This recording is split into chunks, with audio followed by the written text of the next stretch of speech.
Hello friends, when starting and warming up to a cold one, I noticed that it was squeezing oil from the power steering reservoir, and when driving, the steering wheel wedges noticeably.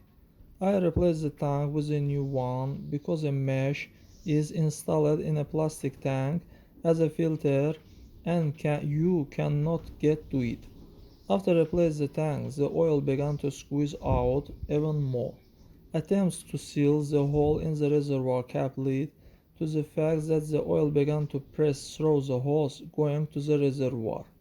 In general, the point was that the hose from all edge was covered with small crack through which the oil, although it did not flow, was enough for the power steering regardless suck in air.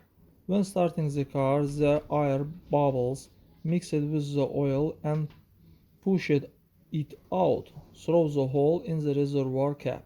Replace two hoses from the tank plus new oil. The power steering stopped humming, wedge and throw out oil. That's all guys, subscribe to our channel, put like and don't forget to put a bell so as not miss new video on the channel.